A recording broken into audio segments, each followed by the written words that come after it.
Hello everyone, this is Poet Plays, and welcome to Slay the Spire. So what is Slay the Spire, this early access game? Well, it's going to take a while to explain, so here's what I'm going to do. I'm just going to create a new profile. I'm Poet Plays, so that's what we're going to be naming this profile. And we're just going to hop straight into the game, because the game will teach us as we play along.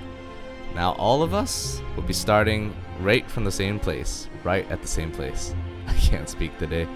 At the bottom of the spire. Let's ascend, ladies and gentlemen. So we're starting, so we only have one character, the Ironclad.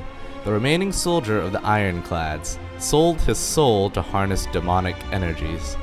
Sounds great! And he has an artifact to suit that description. Burning blood at the end of combat heals 6 HP. We start out with 80 HP and 99 gold. Let's begin. Okay, Act 1, Exordium. So this isn't my first time playing, so I'm just gonna take a look at how we're gonna be traveling here.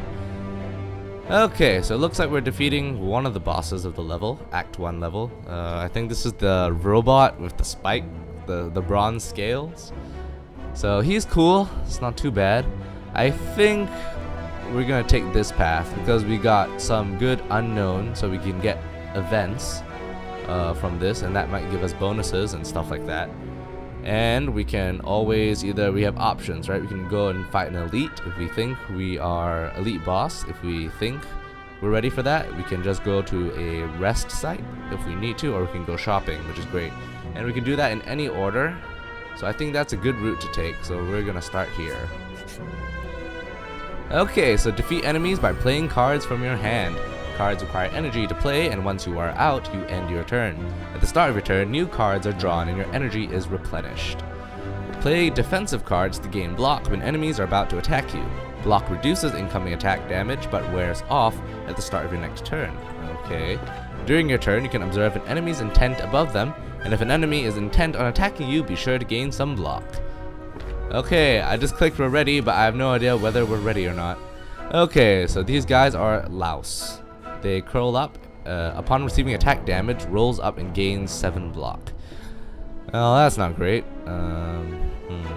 So we can't kill any of them right off the bat.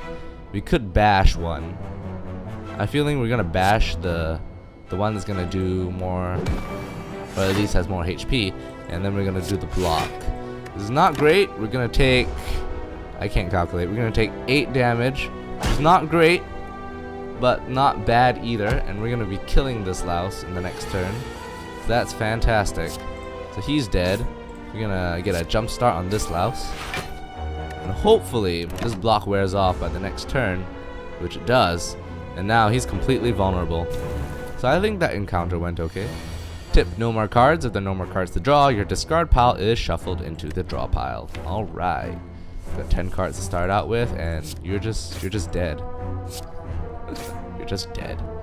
Okay, we heal. There's a net profit from that operation. 20 damage. That's nice. Drink or throw potions during combat. Potions stay with you between rooms. Okay. Okay. Oh, power cards. Oh, that's rare. This card applies a power to you when used. Powers are passive abilities that remain for the duration of the combat. Okay, at the end of your turn, deal 1 damage to all enemies for each attack played this turn. Or anger, deal 6 damage, add a copy of this card into your discard pile. Gain 5 block, upgrade a card in your hand for the rest of combat. This is armaments. I feel this power card sounds really, really powerful. I like it.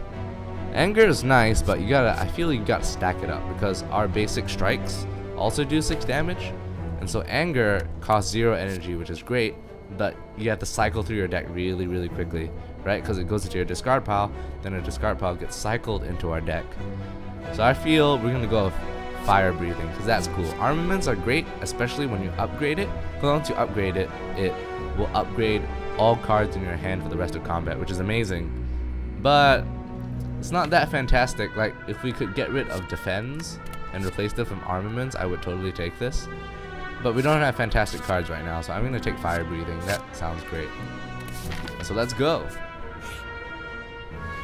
So, okay, You walk into a room to find a large hole in the ground. As you approach the hole, an enormous serpent creature appears from within. Ho ho! Hello, hello. What have we got here? Hello, adventurer. I ask a simple question. The most fulfilling of lives is that in which you can buy anything. Do you agree? So we can gain 175 gold and you become cursed. So Doubt says unplayable. At the end of your turn, gain 1 week. Weak reduces your damage output by 25%. So, that's not fantastic. And then for the unknown, we can encounter monsters. So that curse may not be that great, but we get lots of cash. I think this is fine. We're just gonna get the cash. Yes, this will all be worth it. My voices are inconsistent. Okay, the serpent rears its head and blasts a stream of gold upwards. It is amazing and terrifying simultaneously. You gather all the gold, thank the snake, and get going. Okay, that was interesting. It's another encounter. So speaking of encounters, you find a shimmering mass of light encompassing the center of the room, and its warm glow and enchanting patterns invite you in. So you can lose 16 HP, but upgrade 2 random cards. That is not bad, considering that we could always get that upgrading the basic cards is not a bad deal, not a bad thing. But speaking of encounters, right? I think we're gonna go for this 16 HP. That's fine. It could be better. That's fine. As you walk through the light, you notice that the light is absorbed into you. It's scorching hot. However, the pain quickly resides. You feel invigorated, as though you received a well-deserved slap. Well, that's a good metaphor. Okay, maybe not metaphor, but a good description. So anyway, speaking of encounters, question of the day, right? How did you guys encounter Slay the Spire? Right, like you can put your answers down in the comments below. Okay, let's read this first. You duck into a small hut. Inside, you find what appears to be a forge. The smithing tools are covered with dust, yet a fire roars inside the furnace. You feel on edge. So we could forge and upgrade a card, or we could rummage and obtain a special relic. But we become cursed. Pain. While in your hand, you lose 1 HP whenever you play another card. Oh, that's nasty. I don't really want that card. We could upgrade. Okay, how does fire breathing look like when we upgrade it? 0 energy? That's not bad. And if we upgrade bash, we get 10 damage and applies 3 vulnerable, so that will last for 3 turns. So that's not bad. I think I'm gonna upgrade this card, and there's a toss-up between fire breathing and bash, but I think I'm gonna take fire breathing because it's like 0 energy when you upgrade it, so that's great. So yeah, I encountered Slay the Spire when I was watching Christopher Odd. He's another YouTuber I've watched for a while, and he did Slay the Spire in his 30 days, 30 games challenge. So I watched that, and he played Slay the Spire, and here I am. You decide to put the forge to use and improve your arsenal. I am not gonna do the clang clang clang. That's just that's just dumb. Okay, so let's go. We have money. We could spend it. We could spend money getting rid of this doubt card, which would not be bad. Probably cost 75 gold, I think, at the start. And we could upgrade bash in the next campfire rest site. I don't really want to fight an elite. We don't have good cards yet. Okay, let's go to the store. Let's see what they have. Hello. Welcome, welcome. Okay, what do they have? Ooh. So we can get cards, and we can get artifacts, or potions, or remove cards. So if we remove a card, we will have 110 gold left, which means that we can buy this, or we cannot buy this. Yeah, that's not bad. Whenever you obtain a curse, increase your max HP by 6. That's like high risk, high reward, honestly. Because you could really increase your HP, but then you get cursed, which is not fantastic, right? Like it predicates on you getting curses. Whereas for the Sling of Courage, we start each elite. Oh, masks are cool. Masks are cool. I would know. We both wear masks. Okay. Sling of Courage. Start each elite combat with 2 strength. That's very exclusive, but elite combat, they drop nice relics for us. So I think we're gonna do that. I don't really want to buy another card. I mean, you can see here, right? If we had gotten that anger card, we could have bought this too, and then we could have had a deck of sorts, a strategy going on. But that's okay. Burning Pact. Exhaust a card and draw 2 cards. Or we could get armaments for sale at 23 gold. I think we want to get rid of doubt, because I'd rather not debuff myself. So let's get rid of that. And then, since we have 110 left, we can, according to my calculations, we cannot buy both. So it's either armaments or the Sling of Courage. Because the Sling of Courage, if we buy this, it will leave us with only 14 gold, and that will be that won't be enough. So I think we're gonna take the Sling of Courage. Relics. Tip: relics. Relics found throughout the Spire grant unique bonuses and remain throughout your run. They can be found by defeating powerful foes or within chests. Or you can buy them at the merchant, apparently. Too bad we can't get this incense burner. Intangible is awesome. Okay, Sling of Courage. It's a shop relic, so we can only get it at a shop. A handy tool for dealing with particularly tough opponents. I feel this is a reference to David and Goliath. Okay, that's cool. And that's it. We are broke. We're gonna leave. Thanks for coming. Thanks for your services. And I think, okay, we could heal for 24 HP. Or we could smith. And I feel smithing bash would be great, because then we could upgrade bash. We can deal 10 damage, which is really nice. But the vulnerable is what I'm looking at. That looks great. So okay, let's do bash. I think we can deal with, oh oops. I think we can deal with having 18 HP gone, or more probably 62 HP. It's not worth it going to the shop, and we could fight another enemy. You know what? Let's go to this encounter. I want to see what's there. Oh, we're finding a jawworm again. That's not bad. Oh, okay, cool. We got a good, so that upgrade paid off, and we're gonna use our new bash. So we're only gonna take 3 damage, which is not bad. I think I'm gonna save this potion for an elite boss, because 20 damage, like just flat out, is really nice. Okay, so I think I'm gonna defend once. We have this upgraded strike. Oh, look at that, so good.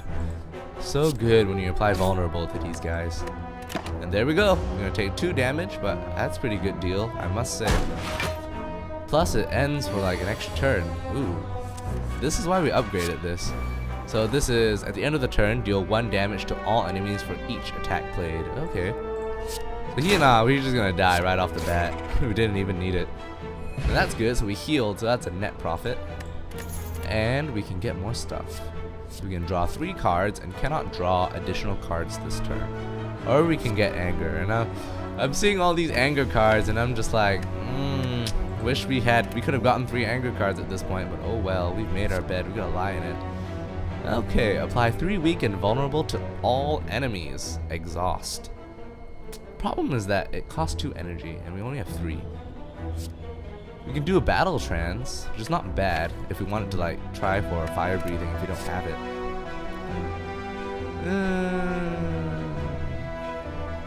Yeah, why not? It's 0 energy. Our deck is still pretty small, so that's pretty chill. Do we want to upgrade anything? If we upgrade battle trance, we only draw 4 cards. That's not fantastic. And I don't really want to heal unless we're gonna go fight that boss. Yeah, let's heal and then fight that boss. I feel that's a good strategy. Because we have that sling, right, which is going to help us, and we have a treasure chest coming up. What are we going to get? Gambling chip. At the start of each combat, discard any number of cards, then draw that many cards. That's not bad. What's the description? You can see a small inscription on one side. It reads, Bear's Lucky Chip. Who's Bear? We got to thank him for that. Okay, it's a rare relic. It's not bad. So, we have Battle Trance and we have Gambling Chip. So we don't really control our hand, but we can basically decide, because our deck is so small, I think we have an advantage. We can decide what our starting hand is gonna be. Oh, this is not fantastic. Artifact. Okay, any number of cards to replace. Okay, so we only have 3 energy, and I want to use these 2 cards. So let's discard. Yeah, let's discard 2 strikes, and then hopefully we can get, I don't know, maybe another defend or fire breathing. Because I want to do at least a minimum of 19 damage. I think that'd be good. So let's go. What do we get? Yes, exactly. That's what I need. So we're playing that first. Because at the end of your turn, deal 1 damage to all enemies for each attack played this turn. Okay. And we're going to gain some block. We're going to hit this guy. Because the pattern for these sentries is that they'll attack, but they'll also daze you. So I'd prefer attacking the enemies that are attacking on that turn, the sentries that are attacking that turn. So when it comes to debuff, I reduce the number of debuffs I get in the future. And we could, yeah, I'm gonna throw this fire potion. I'm gonna just kill him straight off the bat. Yep, there we go. That's good stuff, good stuff. That is not good stuff though. That dazed is terrible. Because the thing is that it's unplayable. It's ethereal, that means it gets exhausted at the end of the turn. But the problem is that it just takes up space in your hand, so it just reduces the likelihood that you'll get good cards. Okay, so we could draw. I think we're gonna go Battle Trance, just cause. So if we get ethereals, we can at least like get rid of them this turn. Okay, so we can defend once, so we'll take 10 damage instead. Let's see. Bash doesn't really help us because the vulnerable just gets negated by their artifact. So I'm gonna defend once and then strike twice. I'm gonna strike on the guy that has less HP. So now he only has 20 HP left. So we do 2 damage. That card goes bye-bye. So okay, it's not too bad. I think we can kill this guy next turn if we get lucky. We are not lucky, that is for sure. Okay, let's see. But the thing is that it deals 1 damage for each attack played this turn. So that means that'll be 16 and 18. Oh, we can kill this guy. We can totally kill this guy. That is fantastic news. And we're just gonna block because why not? This encounter is going really well. Really, really well.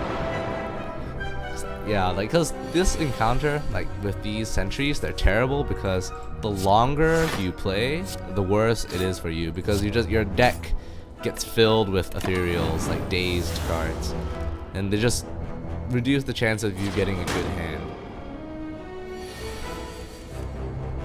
So that's bad. And there it is. I think this guy's dead.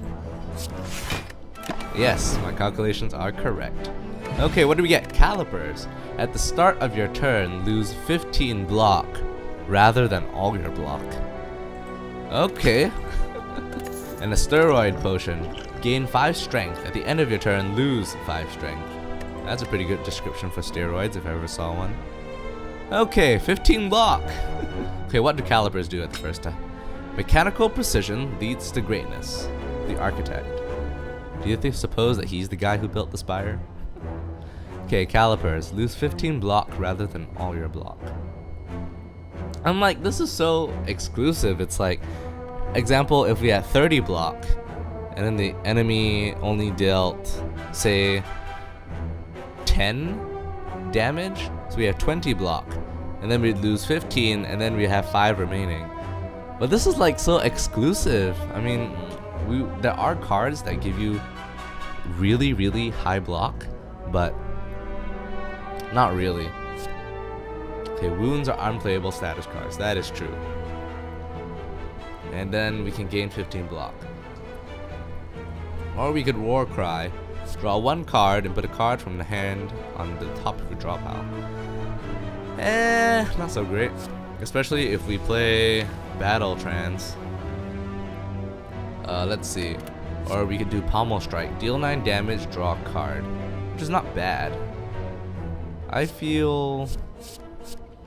think cycling through our hand right now is quite nice. If you can keep the hand small, our deck, to be more precise, small.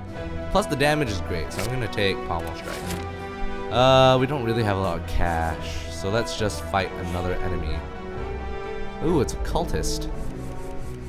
Okay, so I'm just gonna get rid of this defend, and then maybe I'm gonna keep all my strikes because I'm gonna play fire breathing.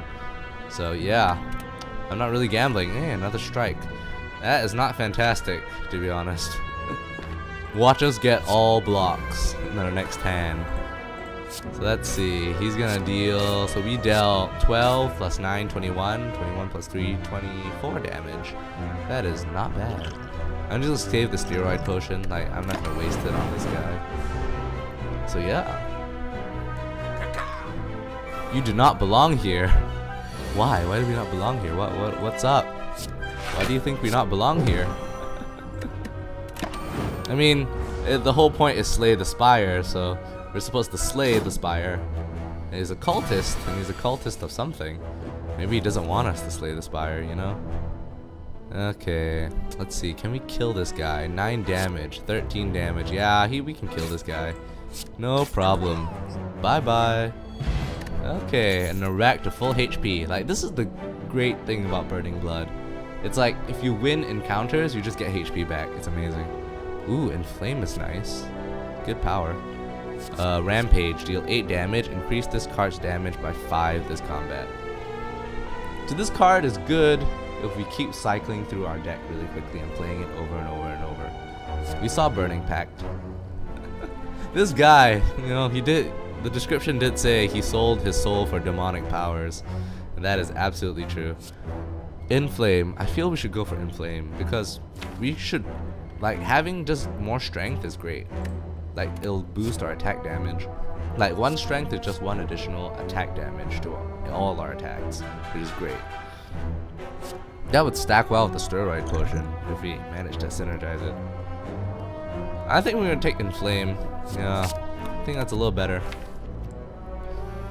Okay, so if we upgrade Inflame, how does it look like? 3 strength instead of 1. But this is only gaining strength. Okay, it's not too bad. I don't really want to upgrade that. Upgrade Pommel Strike, we can draw 2 cards, and it's 10 damage, which is not bad. Okay, so let's see. Like, the reason why I asked that question was that I want to go to this encounter, or we can go and upgrade twice. Right? We can upgrade both cards. Our deck is really small, though. I have no idea how we're gonna deal enough damage to this guy.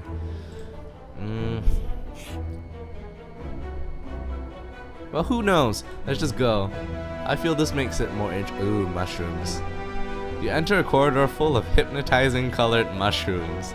Due to your lack of specialization in mycology, you're unable to identify the specimens. You want to escape but feel oddly compelled to eat a mushroom. So we can anger the mushrooms, or we can heal and become cursed of parasite. If we transformed or removed from the deck, we lose 3 max HP. Let's just anger the mushrooms. Ambushed. Rodents infested by the mushrooms appear out of nowhere. Well, that's fine. I think we can take them. Okay, Spore Cloud. On death, applies to vulnerable. That is not great. I'm going to get rid of that.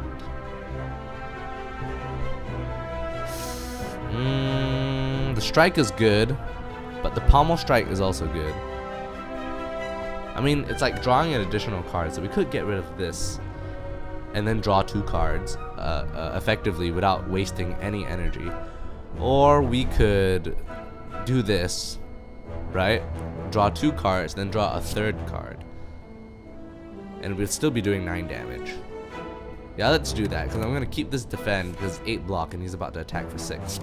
Okay, what are we getting? What are we drawing? Okay, that is fantastic. Okay, let's go. Fire breathing. And then we defend. That might not have been the best idea. That's okay. I'm going to attack the guys that are buffing. I think the strategy for these fungi beasts is that you try to kill them all within like the same couple of turns. Because if they attack you while they're vulnerable, that's bad. And they intend on growing and getting more damage, gaining more strength. So that's bad. Ooh, that's not fantastic either. So I'm just going to attack them. And then we'll see how that goes. So this guy can definitely die if I need him to die. This guy is probably going to be on my next target because he's probably going to buff. I hope he's going to buff. They all attack at the same time. It's going to suck. Okay. Okay, let's see. We can inflame and gain 2 strength right off the bat. And this will deal 12 damage, which would be fantastic. I don't want to sit here and take 18 damage, but at the same time, that's not great. Okay, I'm just going to go battle trance. We're going to draw cards and see how that goes. That's fine, because our deck isn't predicated on drawing cards. We could use a steroid potion. I'd rather not. Okay, I think long term we're gonna get that strength, right? So we're gonna boost our attack damage. Let's see. If we whack this guy, 12, right? He gets 3 vulnerable. If we whack this guy, we basically are able to kill him next turn, right? Because 21 minus 12 gives us 9. Not really. Not really. I think we can deal... Yeah, let's just whack this guy and we can deal with him, right? Just tell me how much damage. I know! I just want to... Okay, fine. Okay, but does 50% more damage. So we'll deal 12 damage to him. So we can kill both of them next turn. I'm going to take 18 damage, but that's fine. Because the map says we got a heal... We got a rest spot coming up. So I'm okay with that. Okay.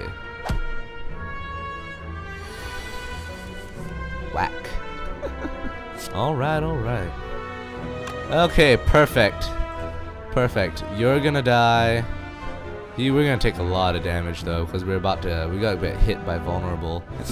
Okay, so let's see. Let's draw a card, yeah? Let's draw a card. I think this is fine. Because we can kill these, and then we'll take like 9 divided by 2. I think the game rounds down on damage. So we're probably going to take 13 damage, which is not fantastic. We'll be down to like 49 HP. But that's okay, I think. Or we could just go let's just go the safe route. We'll block, and then we'll kill both of them. Yep, he dies too. We get 4 turns of vulnerable, which is not fantastic. But that's fine. That is okay. I think we can deal with this. Hopefully we get something like a bash on our next turn. Oh, good thing he's not attacking. Oh, that is perfect right there. And then he's just dead. So that encounter went pretty well. Okay, 20 gold. Odd mushroom. When vulnerable, we take 25% more attack damage rather than 50. That is really good. Liquid bronze gain 3 thorns. When receiving attack damage, deal damage back. So 3 thorns probably means we'll deal 3 damage back to them when we get hit. So that's cool. What else do we have? Combust. At the end of your turn, lose 1 HP and deal 5 damage to all enemies. I think that kind of stacks well with our fire breathing. That'd be nice. Or we can do uppercut, deals 13 damage, applies 1 weak and 1 vulnerable. It's really good. It's like another bash. Or we could flex. Gain 2 strength at the end of this turn, lose 2 strength. I'm very meh about that because our deck is stacking up.